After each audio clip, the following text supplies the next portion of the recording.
Okay, तो अभी देखो चलो, सेंटर ऑफ मास के ढूंढने के टेक्निक्स क्या है, तो वो हमको एक्चुअली अभी देखना है। ठीक है।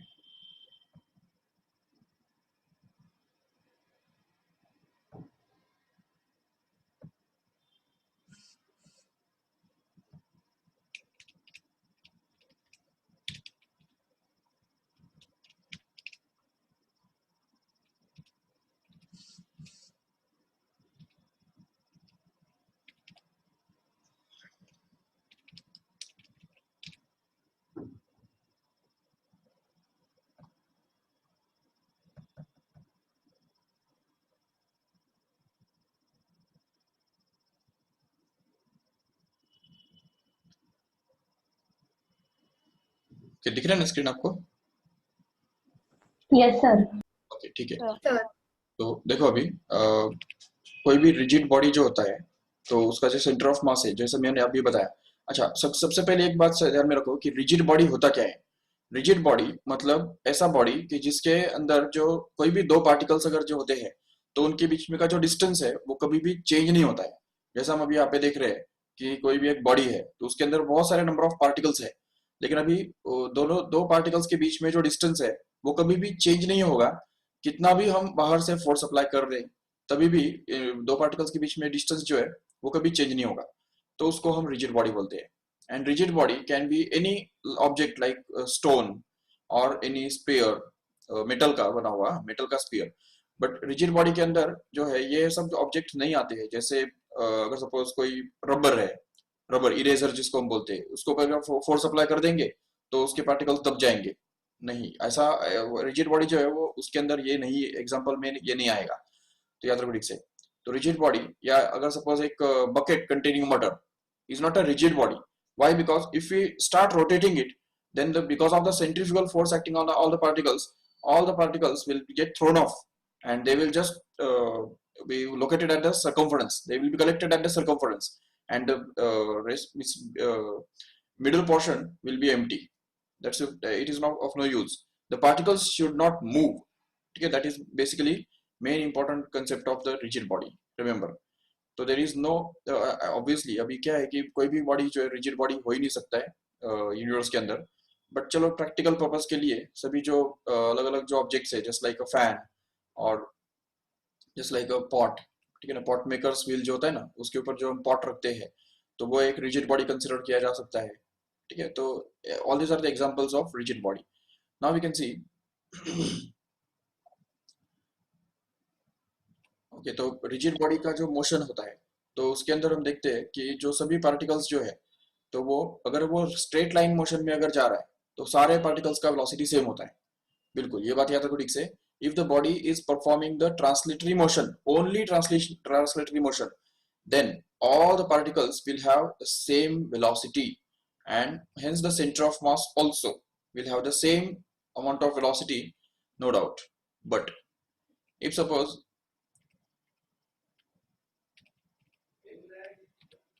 okay, so all the particles जो मैंने अभी बताया कि all the particles in translatory motion have the same velocity, and the center of mass also has the same velocity, no doubt. चलो ठीक है, बट अभी अगर सपोज एक रिजिड बॉडी हम कंसिडर करते हैं जो रोटेशनल मोशन भी परफॉर्म कर रहा है, ट्रांसलेटरी प्लस रोटेशनल मोशन अगर परफॉर्म कर रहा है, तो देखो अभी ऐसे केस में क्या होता है, every particle has a different velocity, remember. But the center of mass has the same constant velocity, but different particles are having the velocities which are directed in different directions, because the body is rotating as well as translating at the same time. That's why we can say that in case of the rotational motion, what happens is the particles which are located at the edge, okay, तो जो particles edge पे located है, तो ऐसे particles का velocity जरूर ज्यादा होगा। जो पार्टिकल्स सेंटर पे या सेंटर के नजदीक लोकेटेड है, तो ऐसे पार्टिकल्स का वेलोसिटी जरूर कम होगा। तो ये होता है। So this happens in case of the rotational motion, translational plus rotational motion in this case, remember.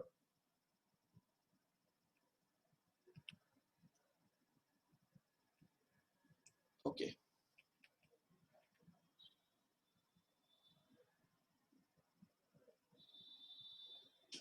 तो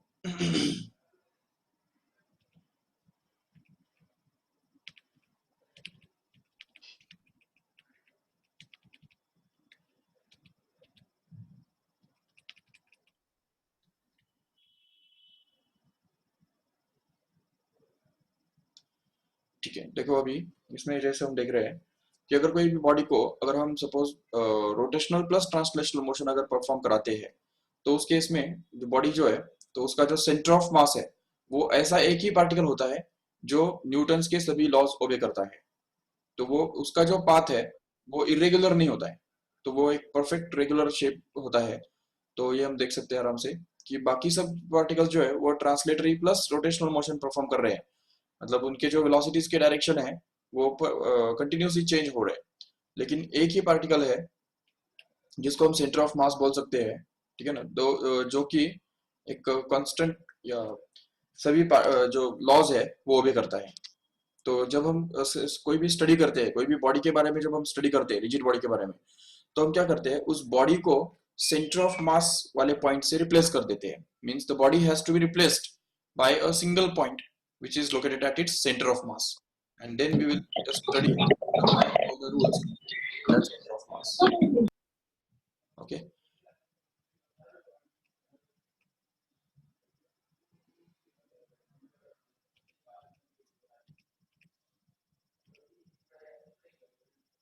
Okay, all these are the examples of center of mass we can see. जैसे कि हम देख पा रहे हैं, तो सेंटर ऑफ मास अगर बिल्कुल सपोर्ट के ऊपर है तो बॉडी बैलेंस हो जाता है, ठीक है। या अगर सस्पेंड भी अगर हम करते हैं, तभी भी अगर सेंटर ऑफ मास को अगर सस्पेंड करते हैं तो बॉडी बैलेंस्ड रहता है। चलो ठीक है, अभी कोऑर्डिनेट्स ऑफ सेंटर ऑफ मास निकालने के लिए हमको एक सिंपल सी बात यूज करनी पड़ती है कि अगर मान लो कि एक जो M1 एंड M2 ये दो अलग अलग मासेस है और इनका सेंटर ऑफ मास हमको ढूंढना है, ठीक है। तो सेंटर ऑफ मास एक एक्स cm इतने डिस्टेंस पे है, ऐसा हम समझ सकते हैं, और वो एक्स हमको निकालना है, ढूंढ के निकालना है। तो उसके लिए देखो ये M1 जो है, M1 का जो डिस्टेंस है वो हम बोल सकते हैं x1 है, और M2 मास का जो डिस्टेंस है ओरिजिन से वो x2 है। तो ऐसे हालत में सेंटर ऑफ मास जो उनका है उसका जो डिस्टेंस है तो उसको हम बोल देंगे एक्स cm, चलेगा। ठीक है, तो अब ये एक्स cm जो है वो निकालेंगे कैसे? तो उसके लिए देखो सिंपल सी एक बात हमको करनी पड़ेगी कि सेंटर ऑफ मास ऐसा पॉइंट होगा कि जो मतलब इसका जो डिस्टेंस है, मतलब उसका जो मोमेंट है, मोमेंट ऑफ फोर्स, वो सेम होगा। दोनों मासेस का मोमेंट ऑफ फोर्स सेम होना चाहिए। मतलब यहाँ पे m1 इतना जो मास है वो d1 इतने डिस्टेंस पे काम कर रहा है और इतना एक फोर्स f1 एक्सर्ट कर रहा है। At the same time, M2 mass is acting at a distance d2 and exerting the force in the downward direction, that is F2. So if we find the moments of both of these forces, then the moments of the first force becomes actually F1 into d1, correct है? And the same moment of the second force actually becomes F2 into d2. But here F1 is nothing but M1 into G, correct है? And F2 is going to be actually equal to M2 into G, where G can get cancelled and we'll be left with simply M1 D1 equal to M2 D2, correct है? But as we know that D1, जैसे हमने अभी अभी जो diagram देखा था, तो उसके अंदर हमने देखा था कि देखो लास्ट वाला जो डायग्राम था, लास्ट वाला स्लाइड याद है आपको? ये देखो, ये यहाँ पे। तो अगर हम D1 बोलते हैं, इस डिस्टेंस को अगर हम D1 बोल रहे हैं, यहाँ से लेके यहाँ तक का जो डिस्टेंस है इसको अगर हम D1 बोल रहे हैं, तो एक्चुअली D1 कितना रहने वाला है? तो D1 रहेगा XCM माइनस X1, करेक्ट है, नो डाउट। लेकिन अगर हम इस डिस्टेंस को अगर D2 बोल रहे हैं, तो ये D2 एक्चुअली क्या रहने वाला है? तो X2 माइनस XCM ये रहने वाला है। तो इसलिए ये सारी चीजें अगर हमने इसके अंदर डाल दिया तो हमको ये मिलेगा। देखो D1 is going to be actually equal to XCM minus X1 and D2 is going to be actually equal to X2 minus XCM. So if we replace all these values here and just simplify it further, then we can arrive at a simple formula for center of mass, that is XCM is equal to M1 X1 plus M2 X2 upon M1 plus M2. This is the formula for finding the center of mass of the two particle system. चलो ठीक है, तो अगर दोनों particles का mass same है तो ऐसे केस में हमको जो सेंटर ऑफ मास का कोऑर्डिनेट्स मिलते हैं वो x1 प्लस x2 अपॉन 2 ये मिल जाता है, याद रखो से। और अगर x एक्सिस, बहुत सारे पार्टिकल्स अगर है x एक्सिस के ऊपर अगर रखे हुए हैं, तो उन सबका जो सेंटर ऑफ मास का x कोऑर्डिनेट है वो हमको मिलेगा इस फॉर्मूला से, जिसके अंदर m1 x1 plus m2 x2 dash up to mn xn divided by m1 plus m2 plus mn up to mn, which can be compactly written as summation of mi xi upon summation of mi, no doubt. तो चलो ये summation of m आई जो है denominator में जो present है वो तो कैपिटल एम बन गया, क्योंकि it's going to be the total mass of the whole system of all the particles. तो we can replace it by that and get this as xcm is equal to summation of m i x i upon capital M, no doubt. But अभी अगर suppose ये जो है origin अगर हमने वहां पे शिफ्ट कर दिया जहां पे सेंटर ऑफ मास था, देखो अगर हमने सेंटर ऑफ मास को ही अगर ओरिजिन बना दिया तो ऐसे केस में ये m1 और ये m2 ये दोनों मासेस का जो डिस्टेंस है तो वो इनके जो x कोऑर्डिनेट्स है वो चेंज हो जाएंगे और सेंटर ऑफ मास का जो कोऑर्डिनेट है वो जीरो हो जाएगा. तो अगर हमने xcm के बदले अगर जीरो डाल दिया तो और उसको अगर सॉल्व किया आगे तो देखो यहाँ पे क्या हो जाएगा. Sorry if the origin is shifted to m1, suppose ये m1 पे अगर हमने ओरिजिन को शिफ्ट किया तो ऐसे केस में क्या होगा देखो कि m1 का जो x कोऑर्डिनेट है वो ऑब्वियसली जीरो बन जाएगा. Yes Shreyas, do you want to talk anything?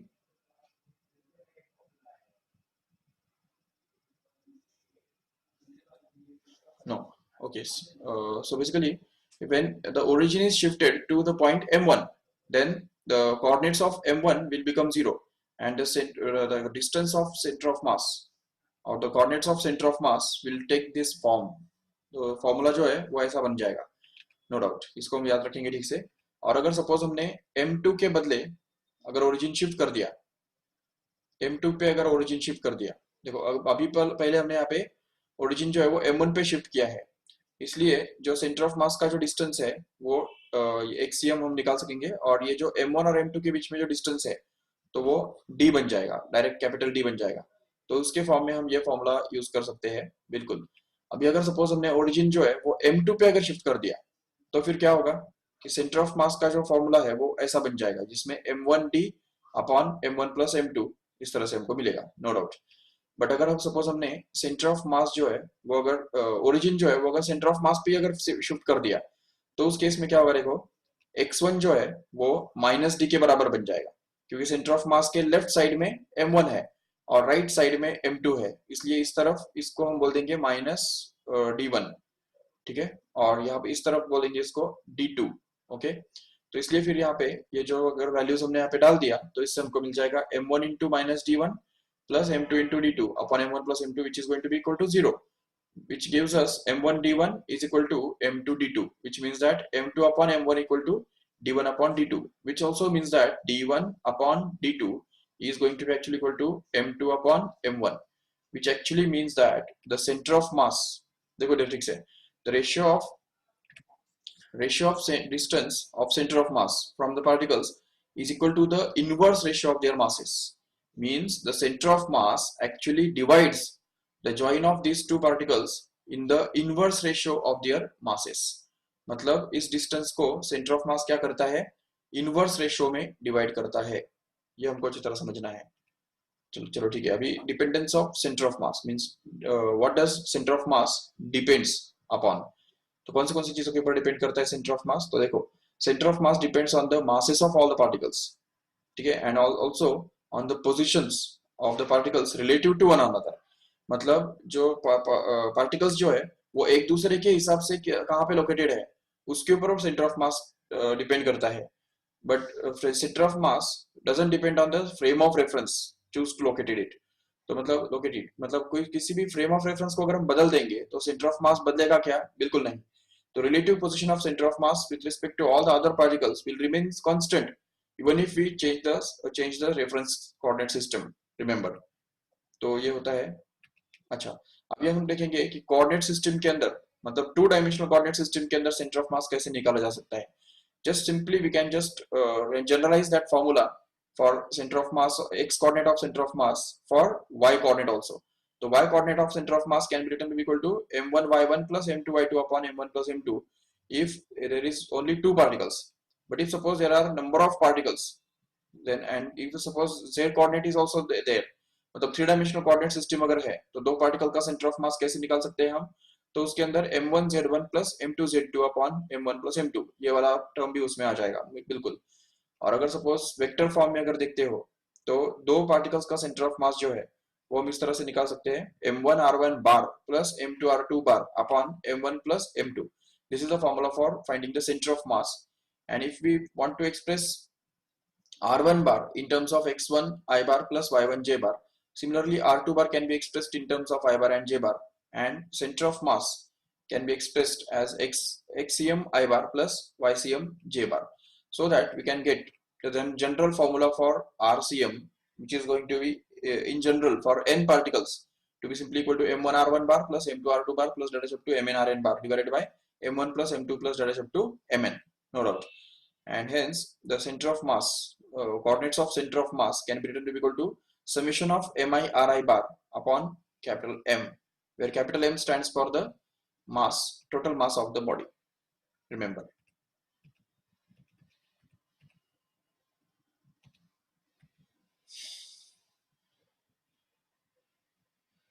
Yes. Now we'll see the center of mass of the body, which is consisting of homogeneous particles. If suppose dm1, dm delta m2, delta m3 are the masses of very small infinitesimal elements of the body with the coordinates x1 y1 z1, x2 y2 z2, and xn yn zn, that is so on up to respectively, then the x coordinate of center of mass can be obtained to be just 1 upon m into integration of xdm. In the same way, the y coordinate of center of mass can be obtained to be equal to 1 upon m into integration of ydm, where y stands for the y coordinate of every element in the body of mass dm each. And similarly, z coordinate can also be obtained in the same way using this formula. So in vector notation, we can also write it as r center of mass का जो vector position vector है, तो वो रहेगा 1 upon m into integration of r bar dm in this way. तो ये भी हमको अच्छी तरह से याद रखना है. These are the formulae for finding the position vector and coordinates of the center of mass. Now we will see when the body moves, what happens to center of mass. And if suppose the body consists of number of particles, and suppose we want to find out the velocity of center of mass. So चलो अगर हम अलग अलग particles अगर consider करते हैं m1 m2 mn that is up to mn in masses के, और इनके जो पोजीशन वेक्टर्स है r1 r2 rn बार ऐसे है, और instantaneous position of centre of mass can be found out by using this formula. Okay, तो ये फॉर्मूला से हमको इंस्टेंटेनियस पोजीशन मिलने वाला है. ओके, इसमें एक बात याद रखो कि r1 bar r2 bar r3 bar and all these position vectors are going to change basically. Why? Because we are assuming actually that all the particles are randomly moving in all possible directions, in different directions with different velocities. So अगर instant time of time t, अगर एक particular instant पे अगर position of center of mass को हम अगर ऐसे express करते हैं, तो इसको हम differentiate कर सकते हैं आराम से. देखो अभी अगर suppose हम इसको differentiate अगर करते हैं, क्योंकि हमको पता है कि velocity is nothing but the rate of change of position vector, right? So if we just differentiate this equation with respect to time, then we can be able to get the formula for velocity of center of mass, which happens to be simply 1 upon m into m1 times dr1 by dt, m2 times dr2 by dt, mn times drn by dt.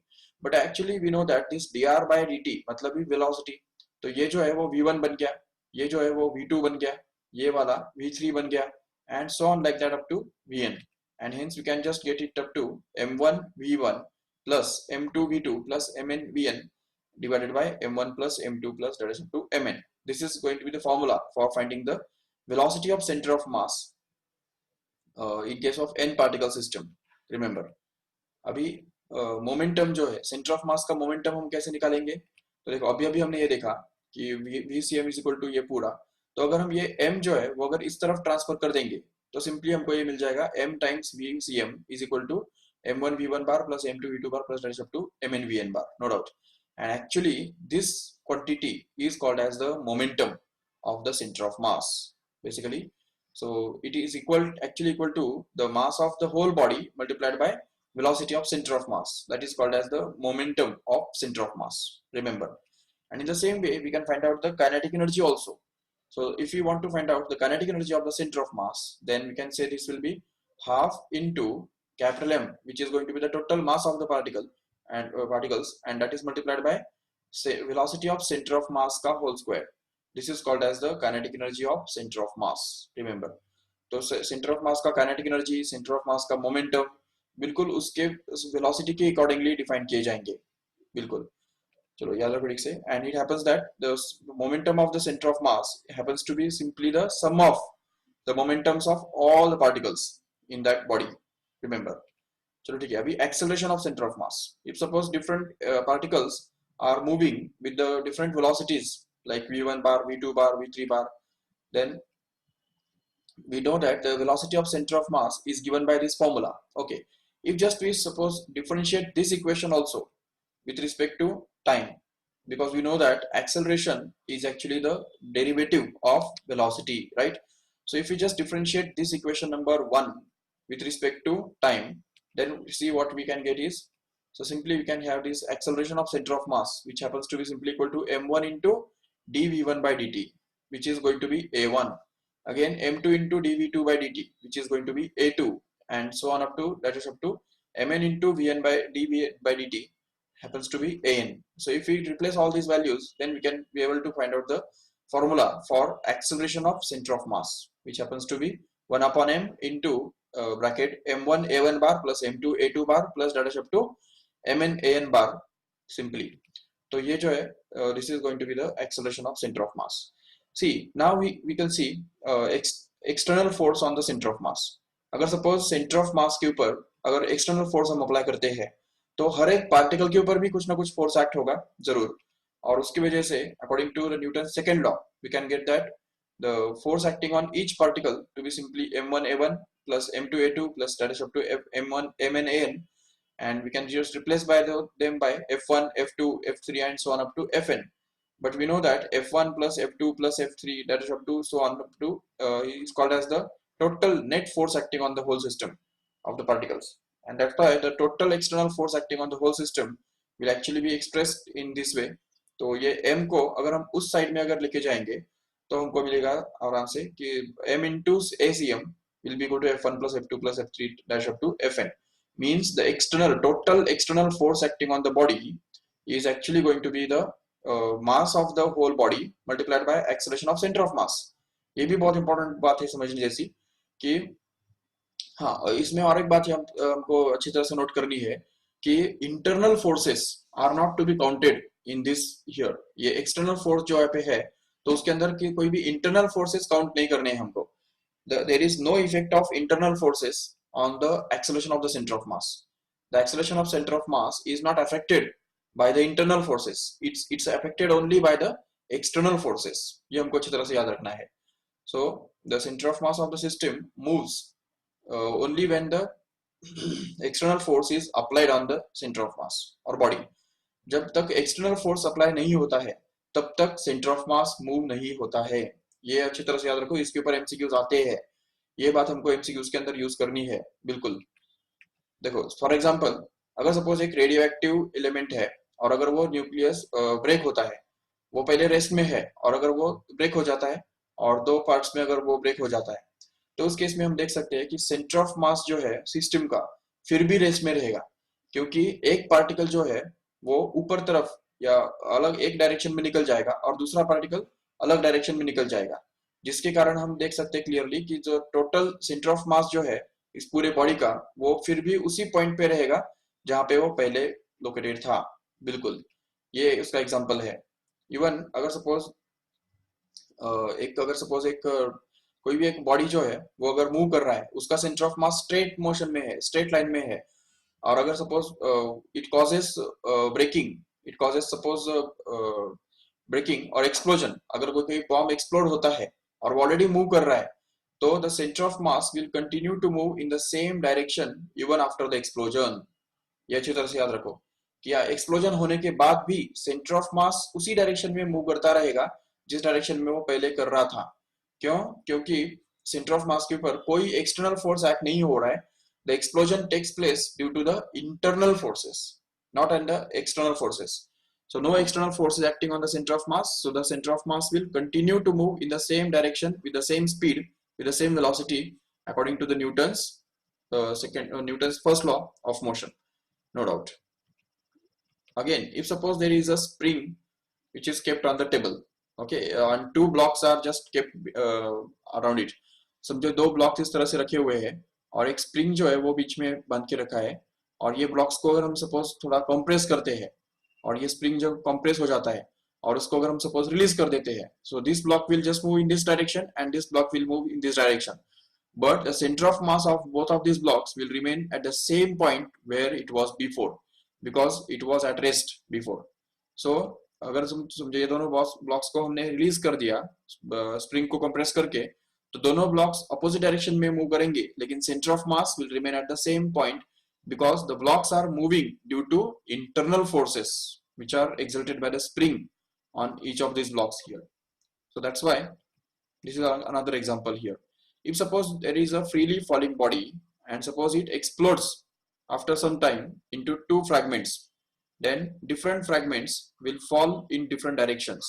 ये एक fragment इस तरफ चला जाएगा, एक fragment इस तरफ चला जाएगा, बिल्कुल, लेकिन centre of mass will continue to move in the same straight line, in the same direction, with the same acceleration with which it was doing before the explosion. तो एक्सप्लोजन होने के बाद भी ये सेंटर ऑफ मास जो है वो उसी डायरेक्शन में उसी एक्सेलरेशन के साथ जाता रहेगा जिस डायरेक्शन में वो पहले जा रहा था. तो centre of mass will follow all the kinematic equations, all the Newton's laws applicable on it, and that's why even if the body just explodes in the two fragments or different number of fragments, the center of mass will not, motion of center of mass will not be affected by it. Remember, because explosion takes place due to the internal forces. Remember, and this leads to the conservation of linear momentum. Remember, तो यही actually linear momentum conservation का जो law है उसका proof है. Basically हम देख सकते हैं कि ये जो m into vcm जो है यही linear momentum कहलाता है. और इसलिए अगर हम सपोज लीनियर मोमेंटम, अगर एक्सटर्नल फोर्स अगर जीरो है तो ऐसे केस में क्या होगा, ये मोमेंटम को कंजर्व होना ही पड़ेगा, क्योंकि डेरिवेटिव अगर जीरो है, किसी चीज का अगर डेरिवेटिव जीरो है तो ऐसे केस में उस चीज को जिसका डेरिवेटिव जीरो है उसको कांस्टेंट बनना ही पड़ता है. तो इसीलिए हम देख सकते हैं यहाँ पे कि P must be remain constant. The momentum of centre of mass must remain constant if external force acting on the centre of mass is zero or on the body is zero. This is the law of conservation of momentum. Remember. Okay.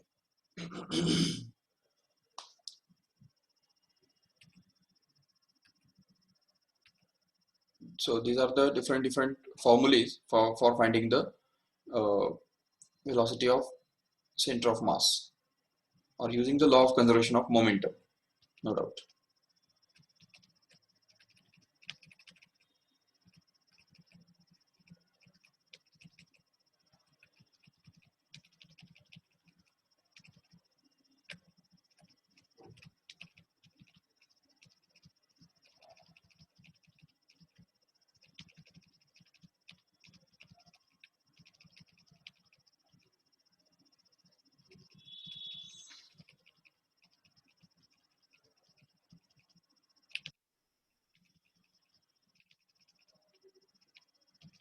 Yes.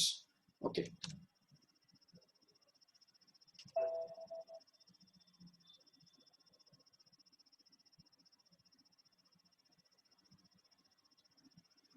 चलो अभी हम देखेंगे कि एक important technique in order to find the centre of mass. तो centre of मास के अंदर एक सिंपल सी एक बात आती है कि हमको कभी कभी क्या है ना कि पूरे बॉडी का जो सेंटर ऑफ मास है वो हमको दिया हुआ रहता है, लेकिन एक कट पार्ट का जो सेंटर ऑफ मास है तो वो हमको मतलब निकालना पड़ता है. एक कट किया जाता है उसमें से कुछ पार्ट, और उसके बाद जो बॉडी बचता है उसका सेंटर ऑफ मास हमको निकालने के लिए बोला जाता है. तो अब देखो, सपोज एक बॉडी है, किसी भी शेप का वो हो सकता है, ठीक है, उसका सेंटर ऑफ मास एक्चुअली यहाँ पे लोकेटेड है, जिसका एक्स कोऑर्डिनेट हम मान लेते हैं सपोज एक्स cm, ठीक है, या x1 मान लेते हैं. X coordinate of the centre of mass of the body as a whole is going to be x1. Okay, अभी देखो, अगर सपोज इस बॉडी में से अगर हमने कोई भी एक पार्ट कट किया, तो ये पार्ट जो है इसमें से हमने कट कर दिया, ठीक है, तो इस कट पार्ट का जो सेंटर ऑफ मास है उसका जो पॉइंट है, उसका जो लोकेशन है, तो उसको हम बोल देते हैं suppose x2. Okay, x2 is going to be the center of mass of the cut part. Okay, now we'll see if we want to find out the center of mass of the remaining body. ये जो बचा हुआ body होता है उसका अगर centre of मास अगर हमको निकालना है, जो कि इस तरह से है यहाँ पे, तो उसका सेंटर ऑफ मास कहाँ पे होगा? We can see that it will be slightly behind here, यहाँ पे किधर तो भी हो सकता है वो। तो वो अगर सपोज हमको निकालना है तो उसको हम बोल देंगे सपोज एक्स डैश, चलेगा ना? X dash, suppose this is your X dash, okay, which we have to find out. How will you get that? तो उसके लिए एक सिंपल सा फॉर्मूला ये है कि, तो मतलब कितने डिस्टेंस से ये सेंटर ऑफ मास शिफ्ट हो जाएगा इस पॉइंट से, ओरिजिनल सेंटर ऑफ मास से, तो वो अगर सपोज हमको निकालना है, तो वो अगर हम सपोज निकाल सकते हैं आराम से। यहाँ पे हम देख सकते हैं कि capital M is going to be the total mass of the whole body, and suppose ये जो है small m is going to be the mass of this cut part of the body, so that the remaining mass, मतलब ये जो बचा हुआ जो मास है, तो वो कितना रहेगा? Obviously capital M minus small m रहेगा, बिल्कुल ठीक है। तो अभी देखो इसमें जो x डैश है, तो मतलब अगर हम इसको अगर ओरिजिन कंसिडर कर लेते हैं, this is our origin, okay. ये जो centre of mass, original centre of mass जहाँ पे भी था, तो उसको अगर हम ओरिजिन कंसिडर कर लेते हैं तो ये x1 तो जीरो हो जाएगा, बिल्कुल।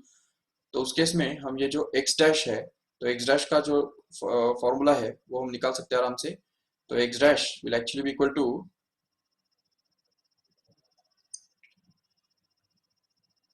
देखो capital M into x1, where x1 is going to be the x coordinate of the center of mass of original system, ये x1 minus small m into x2, where x2 is the center of mass of the cut part, okay, and that is divided by capital M minus small m, and this is going to be actually the formula for finding the distance of new center of mass of cut part when the body is cut। तो अगर कोई भी body अगर cut किया जाता है, तो उस केस में जो बचा हुआ जो बॉडी रहता है उसका सेंटर ऑफ मास निकालने के लिए हम ये फॉर्मूला यूज कर सकते हैं, याद रखने से। इसका भी हम एक एप्लीकेशन भी देख लेंगे फटाफट। अगर मान लो कि एक डिस्क है, ठीक है, डिस्क है, और उसका जो मास है वो कैपिटल M है, ओके, और समझो कि इसका सेंटर ऑफ मास यहाँ पे लोकेटेड है उसके सेंटर पे, बिल्कुल, और ये हमारा एक्स एक्सिस है। और अभी सोचो कि इस डिस्क में से अगर हमने एक ऐसा डिस्क अगर कट किया जिसका रेडियस, जिसका डायमीटर उतना ही है जितना ओरिजिनल डिस्क का रेडियस है, समझो ठीक से। मतलब इस ओरिजिनल वाले डिस्क का रेडियस अगर हमने मान लिया R है, कैपिटल R सपोज, ये देखो ये सपोज R है, तो उतने ही रेडियस वाले डायमीटर का डिस्क हमने इसमें से कट किया है। तो बाकी जो बचेगा ये इस टाइप का एक शेप रहेगा जिसका सेंटर ऑफ मास हमको ढूंढना है। ये देखो ये वाला बचा हुआ जो पार्ट है उसका सेंटर ऑफ मास हम कैसे ढूंढ सकेंगे? उसका सेंटर ऑफ मास जाहिर है कि इसका जो सेंटर ऑफ मास है वो स्लाइटली ये साइड में शिफ्ट हो जाएगा, इस तरफ लेफ्ट साइड में थोड़ा सा शिफ्ट हो जाएगा, बट उसका डिस्टेंस कितना है उसको अगर हम बोल देते हैं suppose x dash, so how will you find out that x dash here? And suppose this is the origin, okay, ये जो ओरिजिन है, जो ओरिजिनल डिस्क का जो सेंटर ऑफ मास है, तो वो हमने ओरिजिन लिया हुआ है, ये ओरिजिन है, और ये जो है ये सेंटर ऑफ मास है जो कट पार्ट का, ठीक है, जो कि यहाँ से अब कितना डिस्टेंस पे है बताओ? ये डिस्टेंस कितना होगा बता सकते हो? ये देखो यहाँ से अगर ये डिस्टेंस मेजर करने जाओ तो वो एक्चुअली रहेगा r/2, देख सकते हो ठीक से, it's going to be r/2, okay. And now if you find out, try to find out the center of mass of this whole system cut part, then we have to use this formula here, ये वाला formula हमको यहाँ पे use करना होगा, बिल्कुल। लेकिन इसमें देखो x डैश तो हमको निकालना है, बिल्कुल, लेकिन अभी यहाँ पे कैपिटल M माना क्या है? देखो कैपिटल M मतलब पूरे डिस्क का मास है, बिल्कुल, और अभी ये जो इनटू उसका सेंटर ऑफ मास x1 मतलब क्या होता है यहाँ पे? x1 का मतलब होता है उस ओरिजिनल डिस्क जो है उसका सेंटर ऑफ मास, जो कि यहाँ पे ऑब्वियसली ओरिजिन पे लोकेटेड है, देखो इसके ठीक से।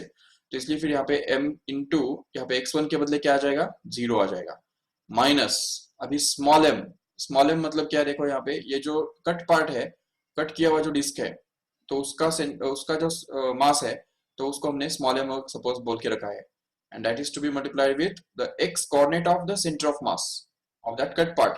ये कट पार्ट का सेंटर ऑफ मास का, कट पार्ट का जो सेंटर ऑफ मास है वो कितना दूरी पे है यहाँ से? तो वो r/2 डिस्टेंस पे है, इसलिए हम यहाँ पे रिप्लेस कर देंगे r/2, ओके।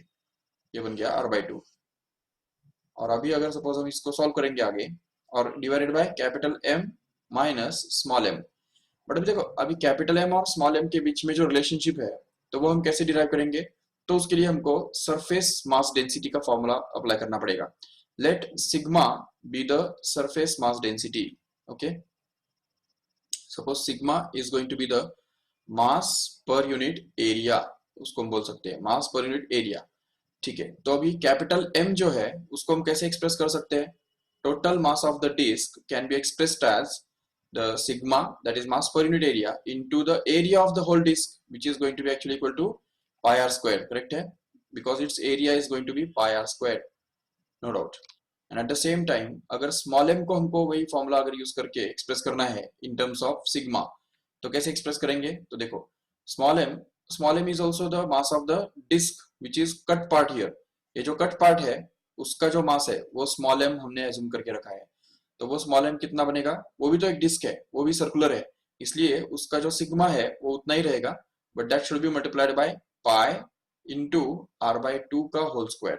देखो क्यों? क्योंकि उसका जो रेडियस है वो r/2 है, इसलिए उसका जो एरिया आएगा पाई r/2 द होल स्क्वायर इतना आएगा, और उसके हिसाब से उसका जो मास है स्मॉल m वो सिग्मा इंटू पाई r/2 का होल स्क्वायर, मतलब ही वो क्या बनेगा actually? Sigma into pi r square upon 4, correct है? But what is this sigma into pi r square here? It's going to be capital M. Just check here. So if we replace it by that, then we can get this as M is equal to capital M upon 4. And if you put this value of M here, तो ये value अगर हम यहाँ पे रख देंगे तो देखो क्या मिलेगा हमको? तो x dash will actually become equal to capital M into 0, which is going to be simply 0 only. The first term just get vanished, minus small m can be replaced by capital M upon 4, and that is to be multiplied with r/2, no doubt, and that is to be divided by this capital M, which is the mass of the total body, minus m/4 once again, that is the value of small m here. So if we just simplify this further, then we can just simply get it as x dash, which is equal to, तो m into 0 is 0 only, तो 0 minus, अब ये क्या बनेगा बताओ? mr/8 बनेगा, correct है? So this is going to be mr/8, no doubt, and that is to be divided by this m minus m/4, which is nothing but 3m/4, right? So this is 3m/4.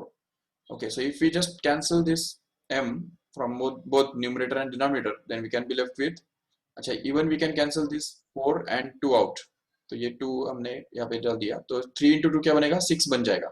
So we can get simply it as a minus of r/6 as a final value of the distance by which the center of mass will get shifted from origin in this direction. So ये जो x dash है वो कितना रहेगा? minus of r/6. Minus sign makes it clear that the center of mass is going to shift towards left, right? तो इसलिए फिर यहाँ पे ये जो लेफ्ट डायरेक्शन में ये शिफ्ट हो रहा है सेंटर ऑफ मास, इसलिए वो माइनस साइन यहाँ पे आ रहा है। तो ये बात याद रखो ठीक से। In the same way, we can also do another example of the same type. See here. Suppose there is a sphere now. Okay, एक sphere है हमारे पास।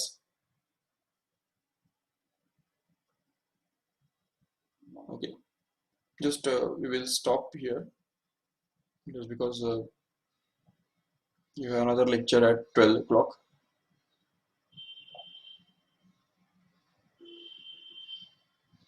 Okay, let us continue all these things in the next lecture, next time.